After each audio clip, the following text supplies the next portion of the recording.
Hi guys, a warm welcome to all of you in the today session. And आज इस video के अंदर discuss करने वाले हैं कि भैया जो थ्योरी सब्जेक्ट है उसको किस तरह से पढ़ा जाए, किस अप्रोच के साथ पढ़ा जाए, क्या स्ट्रेटेजीज लगाई जाए कि हम एग्जाम में जब जाएं, जब अटेम्प्ट करें तो भैया बढ़िया मार्क्स लेकर आ सके। क्योंकि थ्योरी सब्जेक्ट में अक्सर बच्चों का रहता है दर्द कि यार थ्योरी में ना इंस्टीट्यूट नंबर नहीं देता, और मैं हमेशा कहता हूं कि ऐसा नहीं है। इंस्टीट्यूट तो वहां पर तैयार बैठा नंबर देने के लिए।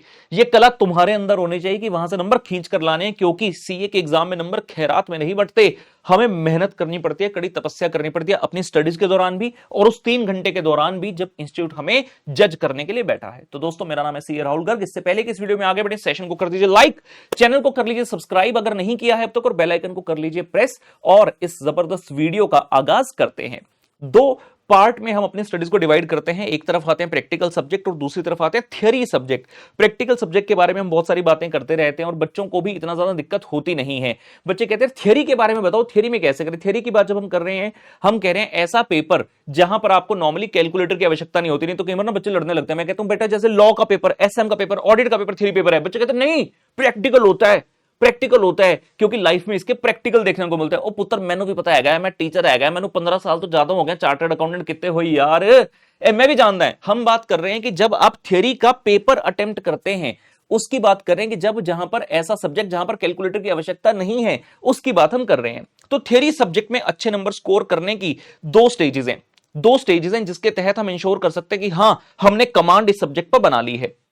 पहला है understanding of the subject matter, and दूसरा है remembering that understood subject matter. हाँ जी, दो चीजें, पहला अंडरस्टैंडिंग द सब्जेक्ट मैटर और दूसरा मैंने क्या बोला, remembering that understood subject matter.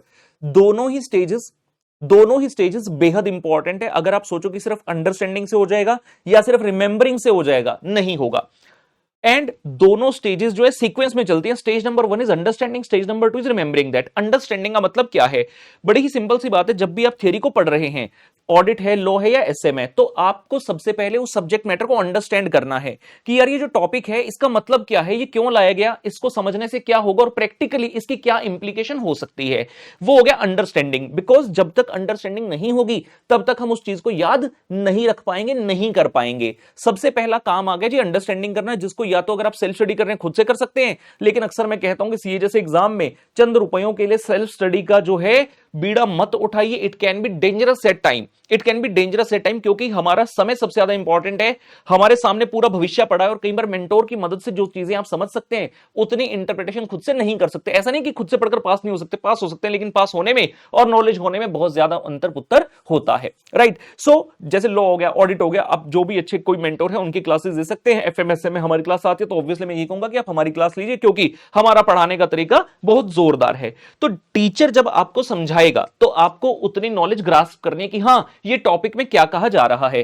Teacher ने नोट्स दिए हैं, उन नोट्स को साइड बाय साइड आपने जो है हाईलाइट करते रहना है, कौन से कीवर्ड्स हैं, कौन से इंपॉर्टेंट है। और जो टीचर बोल रहा है अगर वो नोट्स के अंदर नहीं लिखा है, कोई एग्जांपल है, तो आपको साथ में उसको नोट कर लेना है, सो दैट जब आप रिवाइज करें तो आपको उस एग्जांपल का सहारा मिल जाए। क्योंकि कई बार बिना एग्जांपल के थ्योरी को समझना थोड़ा सा मुश्किल हो जाता है। तो अंडरस्टैंडिंग एक बार हो गई, अब आपको उस टॉपिक से, उस सब्जेक्ट से प्यार हो जाएगा कि हां, ये सब्जेक्ट मेरे को आता है। अक्सर हम किन सब्जेक्ट पर गुस्सा उतारते हैं, किन सब्जेक्ट में हम अंडर कॉन्फिडेंट होते हैं, जो हमें समझ में नहीं आते, उस सब्जेक्ट से हमारी दुश्मनी हो जाती है। बाकी दूसरा सब्जेक्ट जो हमें समझ में आता है उससे हमारी दोस्ती हो जाती है। तो सबसे पहले सब्जेक्ट से दोस्ती करने के लिए क्या होगा, अंडरस्टैंड करना है सब्जेक्ट मैटर। उसके बाद आता है remembering the subject matter. Remember कैसे करना है, याद कैसे करना है, रट्टा नहीं मारना है। बच्चे कहते नहीं सर, दूसरा कोई बंदा कहता है रट्टा मरवा देंगे, मैं ठीक है मरवा दिया रट्टा।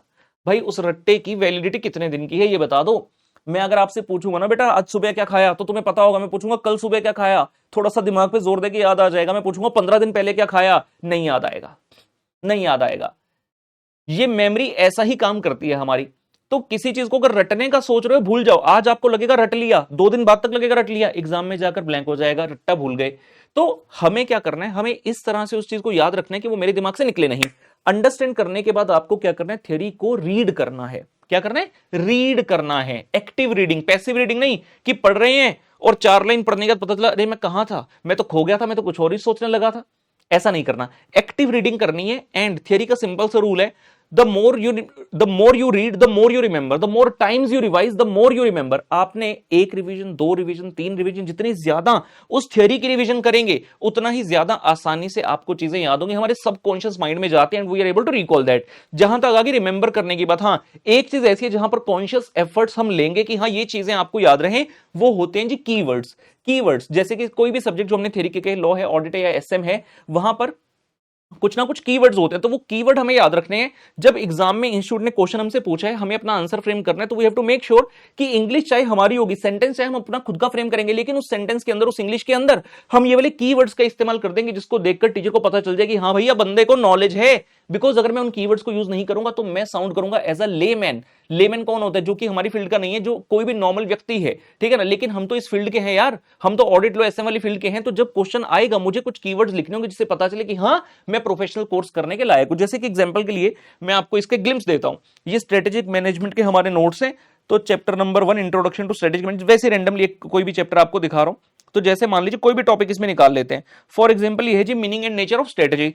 तो इसे मीनिंग एंड नेचर लिखे। अब जब आप क्लास में पढ़ोगे तो ये मेरा फर्ज है कि मैं आपको ये चीज सिखाऊं कि meaning and nature of strategy क्या है, और जो कीवर्ड्स हैं उसको हमने हाईलाइट करके दे दिया। सो आपको ढूंढने की जरूरत नहीं है कि मतलब आपको ये वाली चीजों पर खास ध्यान देना है, कोशिश करनी याद रखने की। और साथ में यहां पर नोट्स की जगह छोड़िए, मतलब जो भी मैं कोई एग्जांपल दे रहा हूं या आपको अपनी लैंग्वेज में हिंदी, पंजाबी, गुजराती, मराठी, इंग्लिश, किसी भी लैंग्वेज में लिखना है, वहां पर आप अपने नोट्स बना सकते हो, सो दैट जब आप रिवाइज करें तो आपको ये चीजें समझ में आ जाए। जब आप रिवाइज करोगे, मैंने क्या बोला, प्रैक्टिकल में आपने 2 बार भी रिवाइज कर ले चल जाता है।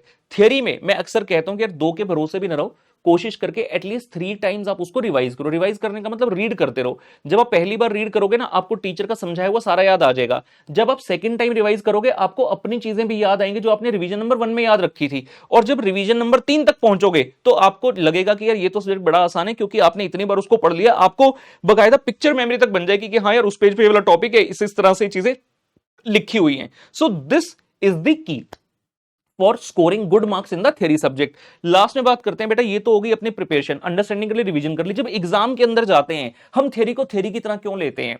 हम थ्योरी को थ्योरी की तरह क्यों लेते हैं? मैंने एग्जाम में 5 बार रैंक लिया, सीए, सीएस, सीएमए में, including all India rank 1 as well.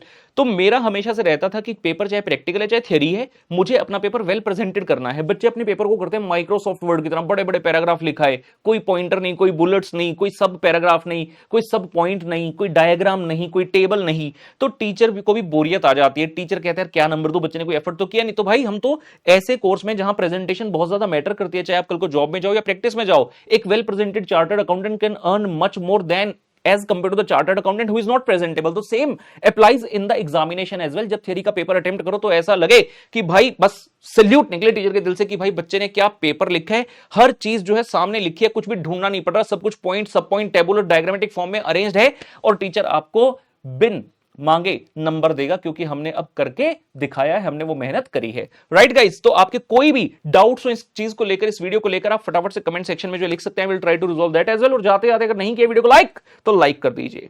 Bye bye.